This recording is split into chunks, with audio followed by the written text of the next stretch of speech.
Hello, everyone. Welcome back for day 3 of our conference.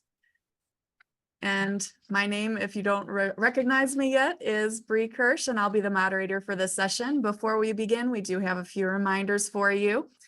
We do have a code of conduct that we'll adhere to for the conference, and the link will be posted in the chat momentarily.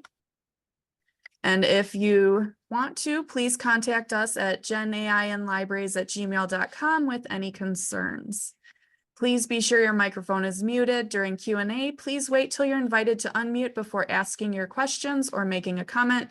You can also use chat for your questions or the Q&A feature within Zoom.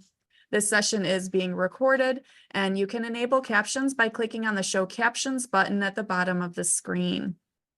The presenters for these 3 lightning rounds include Autumn Johnson from Georgia Southern University, Michelle Ehrenpreis and John DeLooper from City University of New York, Lehman College, and Amber Aiken from Strayer University. Please join me in welcoming our presenters.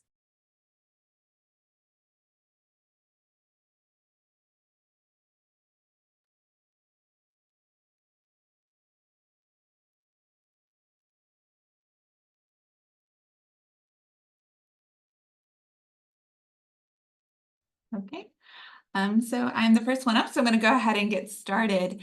Again, my name is Autumn Johnson. I'm from Georgia Southern University, and welcome to AI-powered LibGuides, optimizing course content creation for course alignment. I am the Special Collections Librarian at Georgia Southern. I also have dual roles as a teaching librarian. I liaise with history, criminal justice, Irish studies, and the School of Human Ecology. And the reason I share my title with you and my job responsibilities is to just share just how much expediting a workflow is important to my day-to-day. Like many of you, I suppose, I have to wear many hats, and I don't always have the time to dedicate to instruction prep or in the creation of some of my teaching tools that I would like. So today I'm just going to share a brief overview of how I've expedited one of my very important workflows for my teaching, and that's using generative AI with my course guide creation.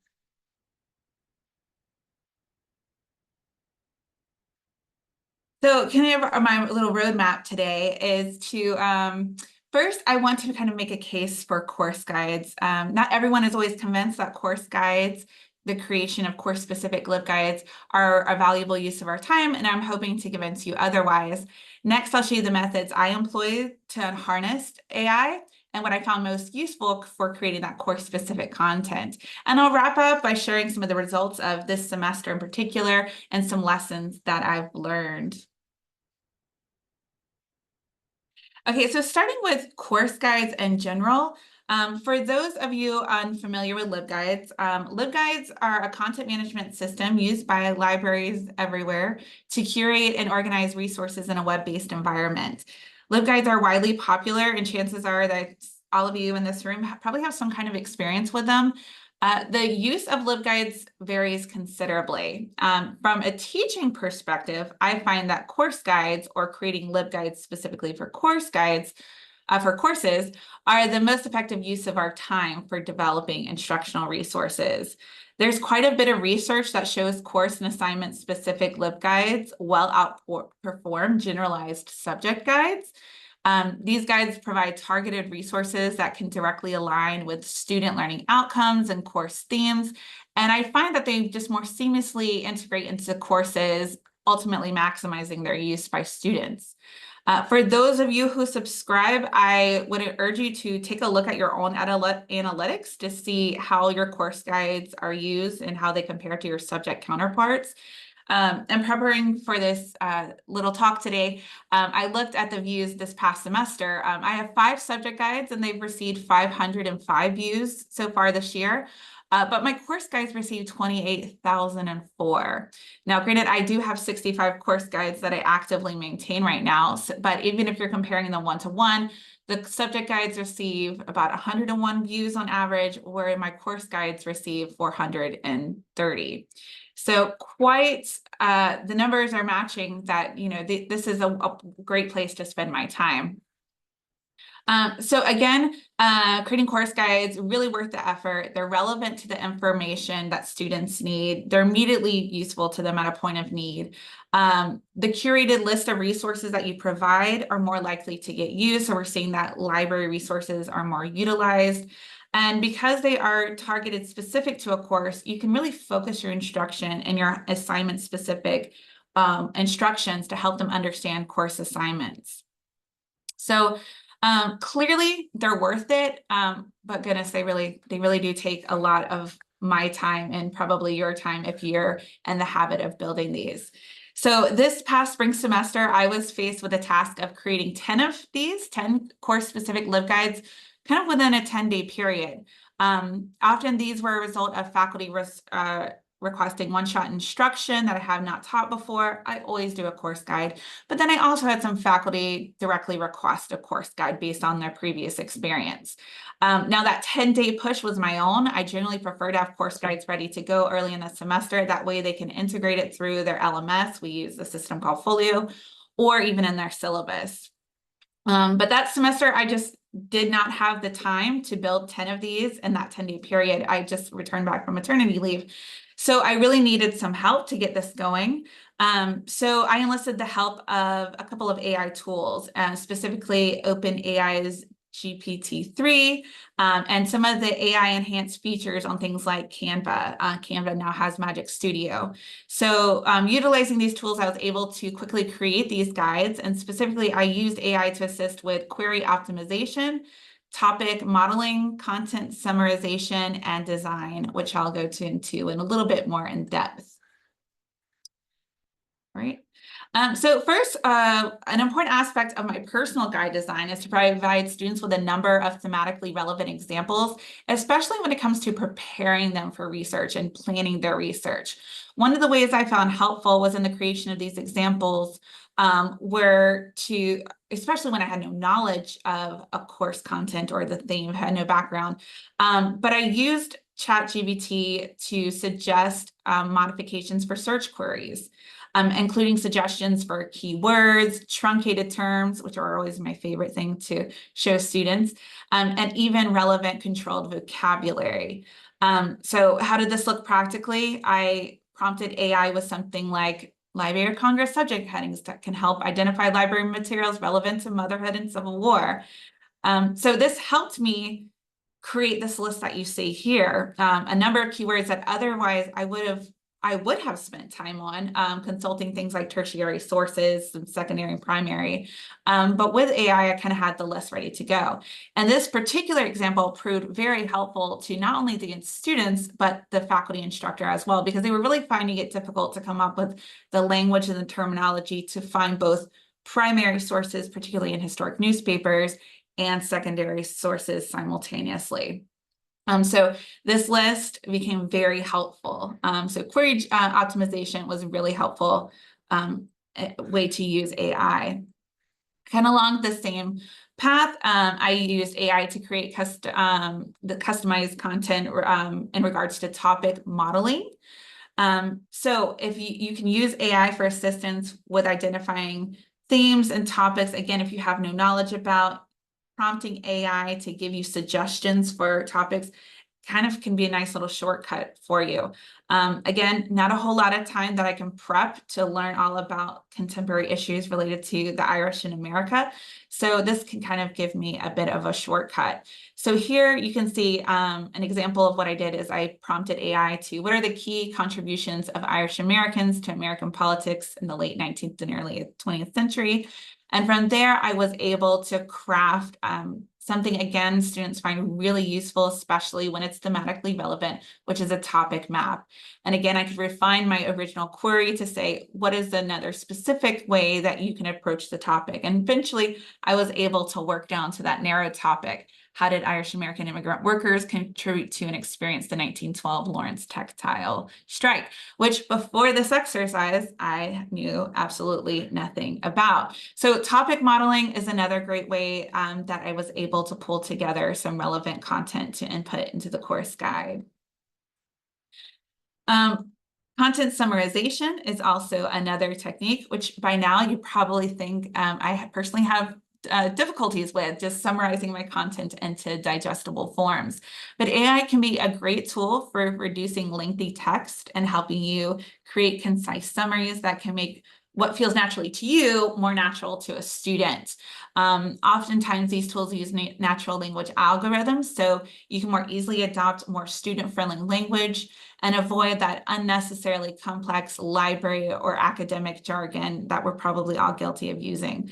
So very simple prompts such as generate a concise summary of less than 40 words of the following paragraph was able to help me create like a half of a page paragraph into some bulleted points. And I think students were more easily able to read and comprehend.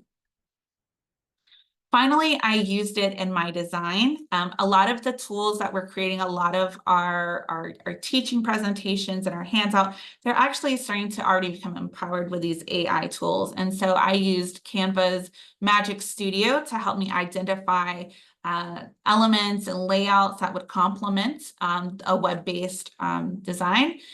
So again, simply putting a prompt of, I need a web banner with 3 to 4 historic images, it kind of gave me this example of the banner that you see here that I just very quickly was able to drop in some historically relevant images. So I think it gives it a bit more of a visual appeal that students immediately recognize as being relevant to their course.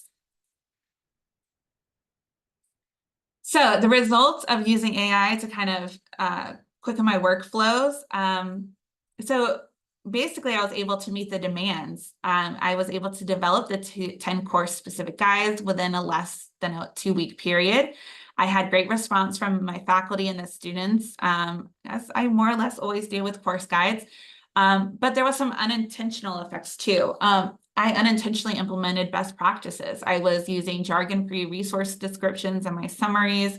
I was eliminating unnecessary content or redundancies that I otherwise would have had to spend a lot of time to do, which I have mentioned I have great personal difficulties with.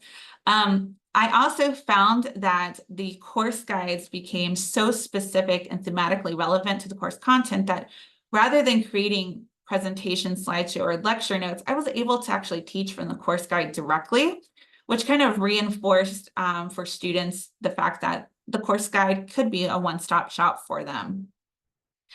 In one session in particular, though, I also was able to share with them that I had used AI to create a lot of the content.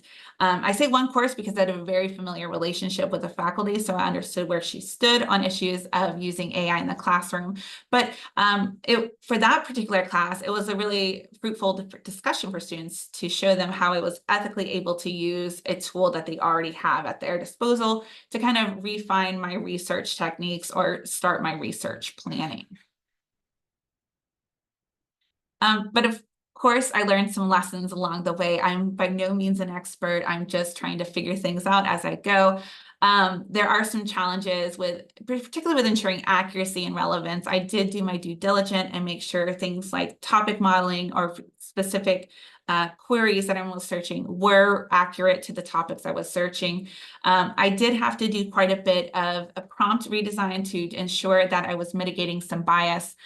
One example, of course, I was working on had to do with revolutions in sub-Saharan Africa, and I was trying to have assistance with identifying topics related to women's suffrage in South Africa. And no matter how I would format my query, I was constantly getting results that emphasized men and male political leaders. So when I just knew there had to be South African women who were active in women's suffrage in the 20th century in South Africa. So it did require quite a bit of tweaking, which I learned as I went along. So by my 10th course guide, I was able to anticipate a lot of these things and again, continuously refine my workflow. So looking to the future, I'm really excited to kind of continue this into the fall. But AI is constantly changing, constantly evolving. So there are some things I want to start integrating into my workflow. I'm really interested in AI voice generators with things like 11 Labs. I'd like to narrate some of my existing LibGuide content to give students the option of listening to my voice narrate some of the content. I think this also has some great benefits for an accessible learning experience. I'd also like to start using some AI-powered meeting assistants, like through things in Zoom and Google Meets, as a way to transcribe the live library instructions. That way, after class, they can get a summary of the live sessions, questions student posed for those who were not able to attend or for those who really need a refresher from the class. So all around, just a really great experience. I hope that it gives some insight into some things that can give you some shortcuts.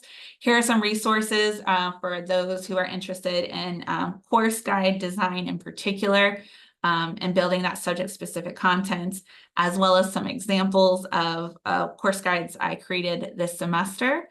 And I know we're saving questions for the end, but if you're interested in any of this or have tips for me, I can be reached at autumnjohnson@georgiasouthern.edu. So thank you.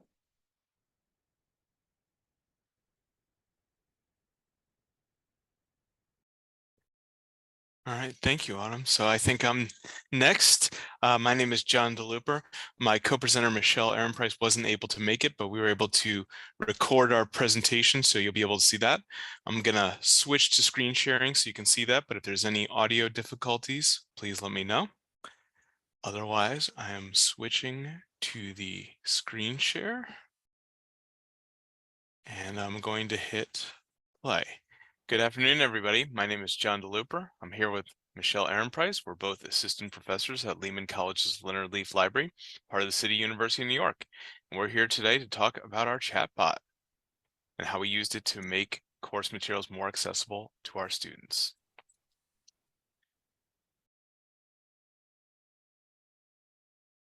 So our chatbot was implemented in November 2019. It was part of an initiative led by our college's IT department, along with several other departments.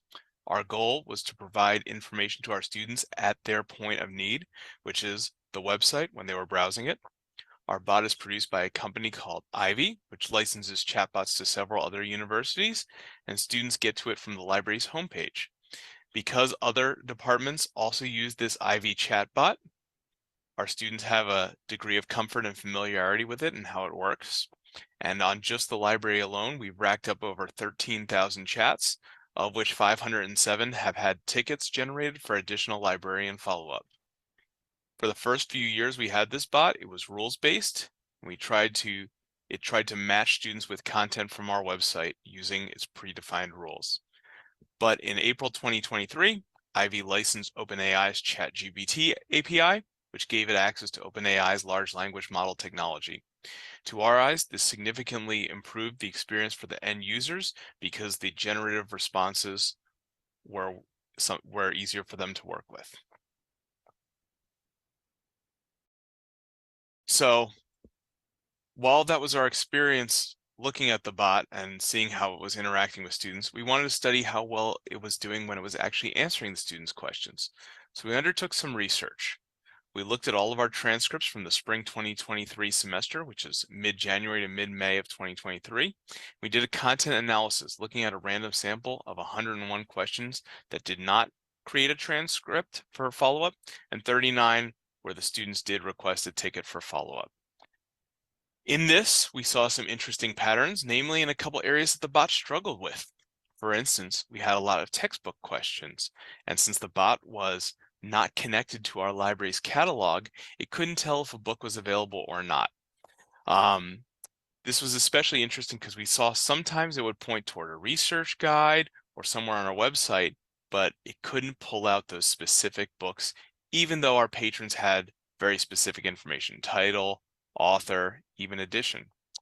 So we thought, well, we have this information, it's in our catalog, and we know what's on reserve and what's not, so how do we make it available to our patrons? Well, Ivy's research shows that sources that are too comprehensive, things like Wikipedia, hundreds of gigabytes of material, can cause the bot to provide inaccurate information. It can cause it to hallucinate.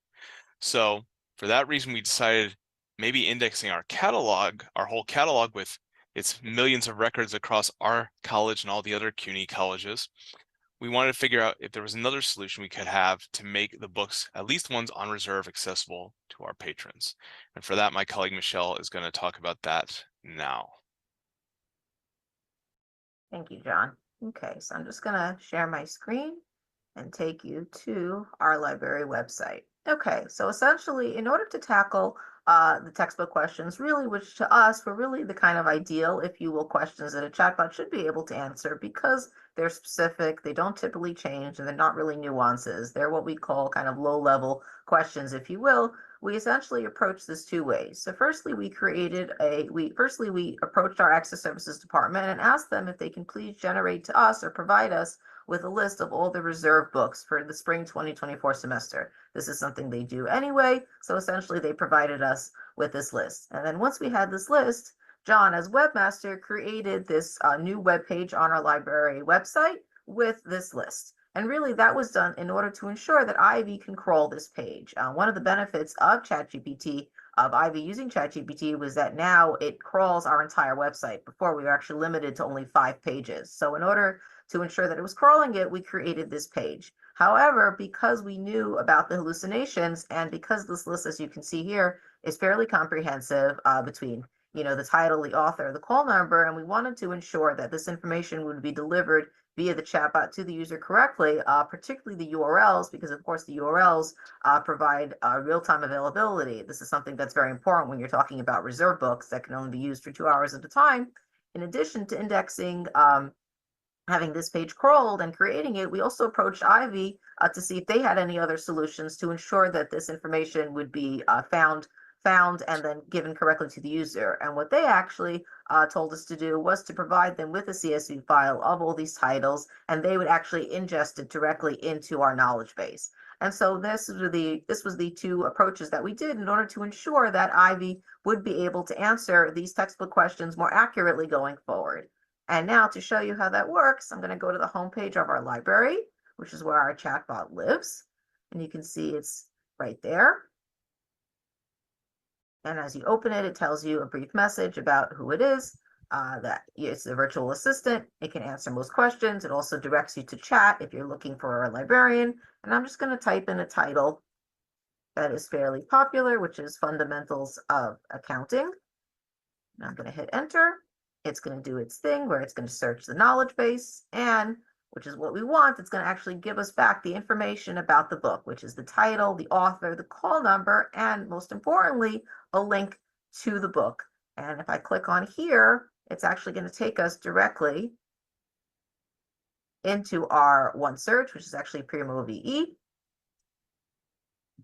And here you actually can see the title. Now there is a second step here, in that because there are 2 titles with that information, you actually have to click in it, and then you have to see which one. But this is actually fairly simple because, again, as mentioned, the students usually have this information on hand, or they could actually pull it up for the MLS. Similarly, if they find themselves at the reference desk, a librarian would be able to find this as well. And then they would be able to discern, oh, they're looking for the reserve book. Interestingly enough, as we were working on this, we actually heard from our Office of Library Services that helps manage all of CUNY's libraries and does different projects, etc., that they're actually working on doing away with the multiple editions. And if we would have once they do that, by typing in what we typed in, we actually would have just been brought directly to this record. So it actually is already improving on its own through the back end of what OLS is doing for us.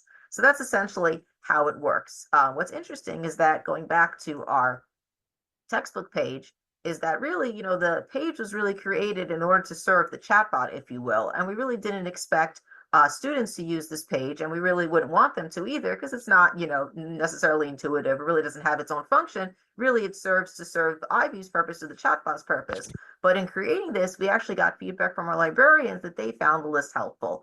We used to actually have these kinds of lists at our reserve desk. We did away with them at some point because, it's hard to maintain that. But what the librarians actually told us was that they actually liked having this list as a way of double checking, because as we've seen over the years, as our catalog has gotten larger, as we, with CUNY, and now we also have books through SUNY, it happens to all of us that we think we look up a book, we don't see it, and then 5 minutes later we find it. Sometimes it's the way it's the title is displayed, sometimes it's the filter. So this is really a way of our librarians being able to check at the desk that, oh, I think that's on reserve, here it is, but you know what, let me just double check. So that was actually a very nice bonus, and that it actually served to help our librarians as well. And of course, our future plans is to make this page, a little more pretty, And of course, to organize it by semester. And what's also nice is that this is fairly easy to replicate each semester, particularly fall and spring, because Access Services is already generating these lists anyway.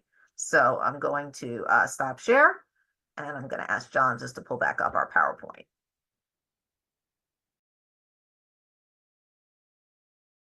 Okay, so some of our challenges. So I can't say that it always gets it right, but I definitely can say that it is pretty good and it's always improving. And that, of course, is partly thanks to the ChatGPT generative AI.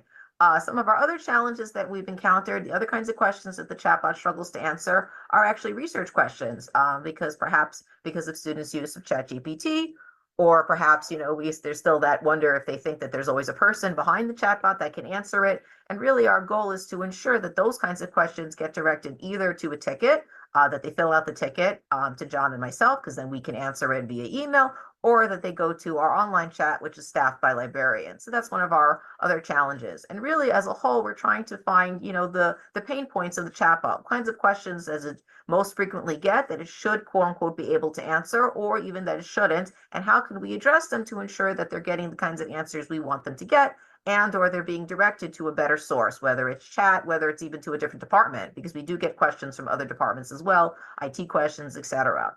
So really our next steps is through this assessment is really to identify these areas and really to make improvements to the chatbot. One of the advantages of having ChatGPT AI through a vendor like Ivy is that as administrators, John and I can go back in to see every transaction that occurs, and we can actually customize their responses. So we can actually customize to ensure that if a user is asking about books, Just General will point them to the catalog, for example. But if they were asking about a textbook, Ivy would be able to look at the list if they were asking about other things, etc. And one of the other things that we also hope to do in this assessment is really to see how Ivy, how the chatbot functions vis-a-vis the website, and maybe what are the shortcomings in our website, both in terms of contents and structure, and where does it struggle perhaps to glean the information it needs. This was actually something that came up when we implemented it. We saw some things about our layout that could be improved in order for the chatbot to function better. And we also saw the advantage of having a knowledge base for users to search, similar to how Ivy has a back-end knowledge base.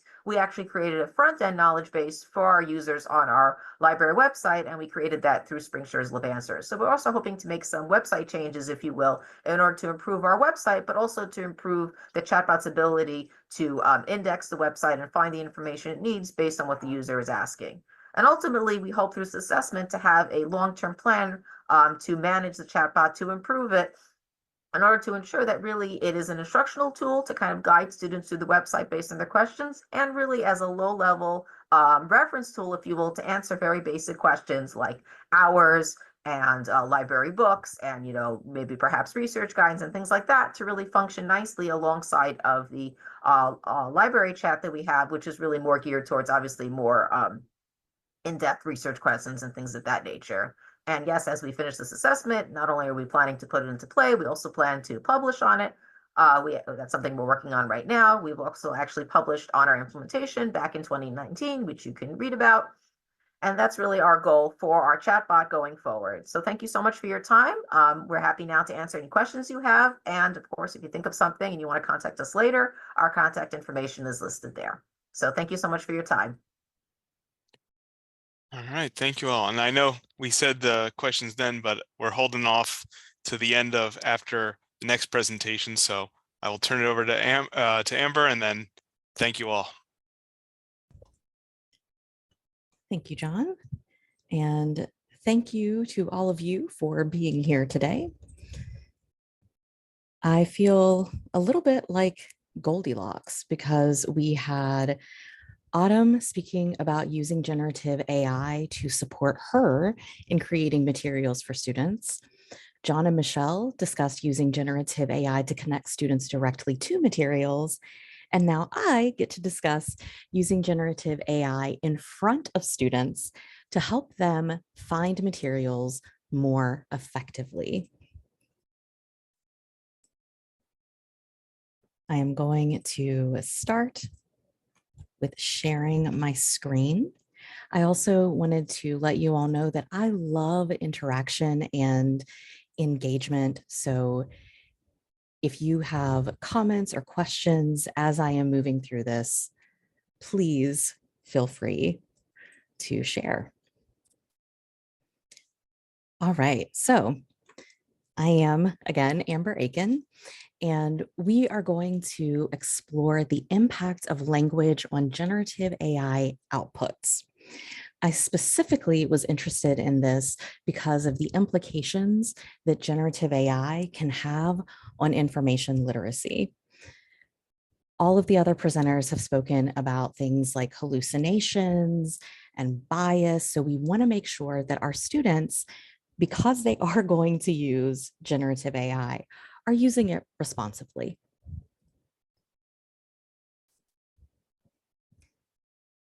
My objectives for today, I want to distinguish between neutral and biased search language. I want to compare the differences in generative AI output using neutral or biased language.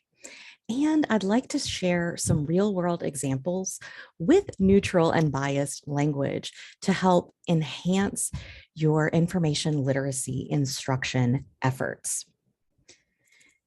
Before I move into that, though, I do want to launch a poll. I want to ask, how confident do you feel in using generative AI to demonstrate information literacy? So using generative AI with students to help them understand information literacy. This is fabulous. Thank you so much. I see all of those responses coming in. It's looking like we have a beautiful bell curve. Some of you say, oh, not even a little bit. A few of you are saying, oh, yes, super confident. But most of you are saying, I'm a little bit in the middle.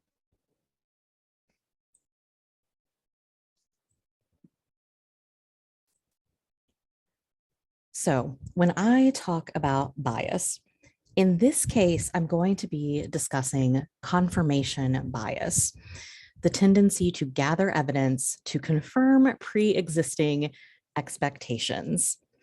This is something that I know we have all seen with our students and sometimes with ourselves when we're not careful. We will inadvertently use words that have a certain connotation.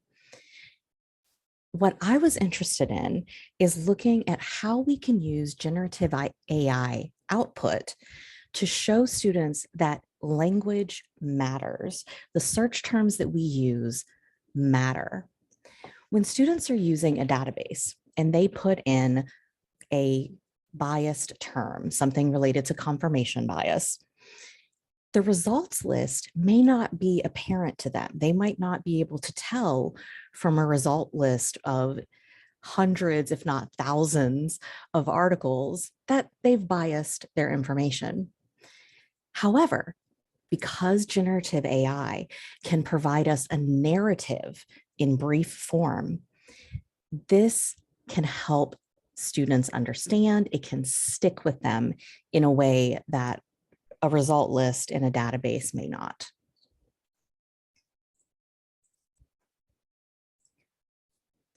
So for our keyword search terminology, neutral language doesn't introduce bias or assumption into our query.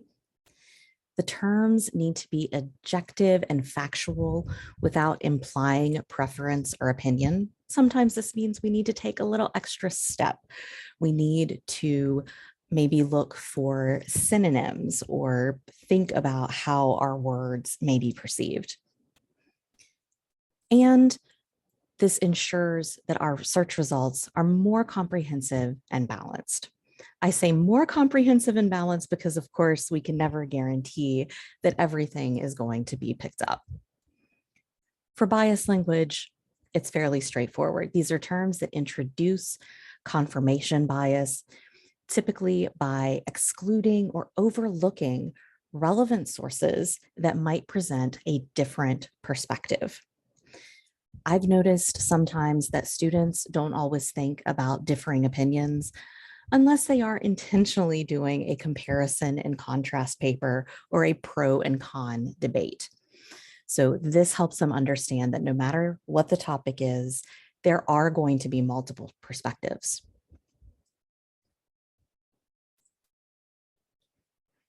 I introduced 3 brief prompts into ChatGPT 3.5 from OpenAI. This is a free resource that you can sign up for. That's what I used. If your institution has a connection with generative AI, you of course can use them. They'll work pretty similarly. Now I'm going to admit my bias here. I do love cats, so I naturally have a pro-cat bias. The prompt that I put into ChatGPT was to write a 50-word paragraph on the benefits of cat ownership. So I've introduced my confirmation bias by saying, tell me about the benefits of cat ownership. So ChatGPT came back to me and said, cat ownership brings joy and comfort to our lives. These independent and affectionate pets offer companionship, reduce stress, and promote relaxation with their soothing purrs. Cat owners often enjoy a lower risk of heart disease, and the simple act of caring for a cat can instill a sense of purpose and routine in their lives. Now, while I agree with this, and I see that one of you says that's not bias, that's just fact, I wholeheartedly agree with you. But I'm curious, and if you want to use chat, what are some of the words that stand out to you that indicate that benefit has obviously affected the output that ChatGPT gave? Are there any terms that stick out? Joy, absolutely. Comfort, affectionate. Relaxation, companionship, soothing. Thank you for putting those into chat. Lowering the risk of heart disease. Yes, even the start of it, cat owners enjoy. So these terms very clearly demonstrate that because I said benefits of cat ownership, ChatGPT said, I know what she wants. She wants me to talk about how cats are great. This story is one that we can share with students and they will understand. They'll be able to point these out as well. Now, the anti-cat bias. I use the same prompt, but I changed one word. I changed us to benefits, from benefits to consequences. What are the consequences of cat ownership? If we're looking at the denotation of benefit and consequence, they might be kind of similar. It's about what happens if you do the thing, but the connotation is so different. ChatGPT gave me this time, cat ownership can bring both rewards and responsibilities. While cats offer companionship and reduce stress, they demand regular care and attention. Consequences may include scratched furniture, allergies for some individuals, and the cost of veterinary care. Responsible ownership requires a commitment to meeting a cat's physical and emotional needs. So again, any words sticking out to you here? For me, one of the first ones is can bring both rewards. Could, might could. Responsibilities, demands, scratched, allergies, cost. Absolutely. These terms are negative. So once again, we've got this narrative that can very clearly demonstrate to our students, this is biased. This is giving a very particular slant or perspective. Yeah, even the word commitment could potentially be negative. So once again, the Goldilocks way, let's talk about a neutral prompt. Rather than saying benefits or consequences, I removed emotion from it and said, write a 50-word paragraph on cat ownership. Take the feelings away.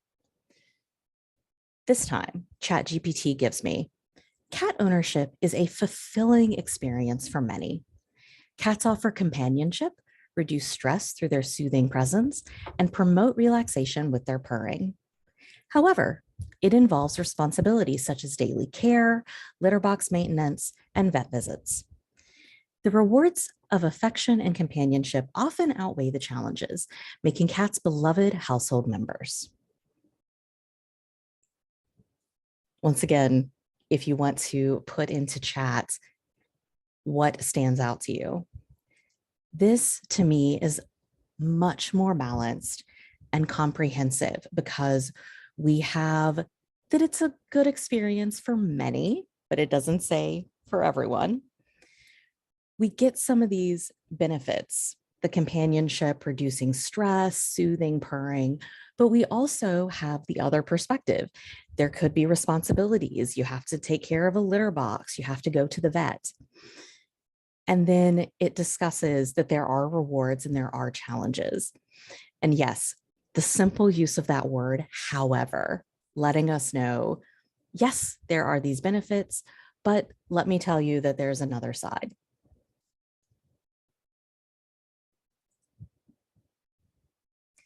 What can we do with this?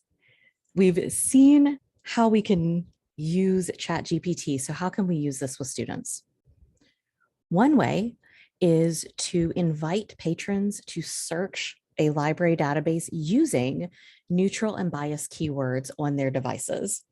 If you're with students in a classroom or you're with patrons in a classroom, they can use a mobile device. If they have a computer, they can use that as well. And you can talk with them about what types of results they're seeing when they change their words a little bit. Hands-on is always super helpful. Another way is to demonstrate searching for patron-selected topics in Google or a library database. We know that students connect better to ideas when they are involved in them rather than us talking at them. So getting them involved is going to help them engage with the material. And of course, creating some type of pathfinder or a handout with some examples of neutral versus biased search language. They might understand the idea, but they want to have some support in figuring that out. If you have questions, of course, we have time to take some of those, but you can also reach out to me, amber.aiken@strayer.edu. And I'm going to ask my final poll question, which is the same one as before. How confident do you feel now in using generative AI to demonstrate information literacy? And Amber, while we're waiting for that response, we do have one question in chat for you. How did you get your video to float over the presentation? There is a share option in Zoom under the advanced features where you can share PowerPoint slides as a background. Wonderful, thank you. And those responses to the poll have come in. We have shifted so that everyone feels more confident in using AI. So thank you all so much for responding to that. Great, thank you, Amber. So if anyone has any other questions, feel free to either type those in the Q&A function or into the chat for our speakers. I know we had several answered already in the Q&A feature. So if you didn't check that out already, you may want to. We did have one question come in. It looks like for Autumn. Do you include any statement on the LibGuides about your AI use? So actually, for some of my keyword generation, no, I have not in the past, but that makes me give pause that I should. I've used it for graphics and things of that nature, but not for my keyword development. But the question makes me think that I probably should to just to be completely coherent with students. Great, thank you. And if there are any other questions, I see we have 1 minute left, so we have time for maybe one more question if there are any. Otherwise, while we're waiting for any final question to come in, I do want to thank our 3 presenters. They did an excellent job, and I feel like I learned a lot. Hopefully all of you did as well. Oh, and Amber just shared a link in the chat, it looks like, for how to share a presentation as your background. So thank you for that. I was curious about that myself. I actually have a question for Amber. And because I'm a co-host, I can't put it in. I was wondering how you navigate instructors of record and how you might have conversations with faculty ahead of time. Because I feel like right now we're kind of like a decade when we had the Wikipedia conversation a decade ago. You know, you have some instructors who are like, never, never, never, and you can't use a tool appropriately. So how do you navigate that conversation with faculty ahead of time that you're going to incorporate these types of techniques into your teaching? I think some of it depends on your institution's generative AI policy. That is definitely going to play a lot into it. Some institutions say don't use it at all. Some have restrictions. So I think using that as a framework. I also use some of the same tactics I did with Wikipedia, where I present it as though I assume they agree that it's a good tool, instead of what the intention may be of like, we shouldn't use Wikipedia. I talk about it as though, oh, well, I'm so glad you brought up Wikipedia. It actually is a great resource. Let me talk to you about it. Same way with generative AI. I'm going to share with students how to use generative AI. This is really exciting. Here's what it can do. And so just sharing, and actually sharing these slides. I've shared these with the faculty to see, you know, this is what it looks like. You can try it yourself. Great. And unfortunately, we're out of time, so I'm going to have to end the session. Thank you, everybody, for joining us.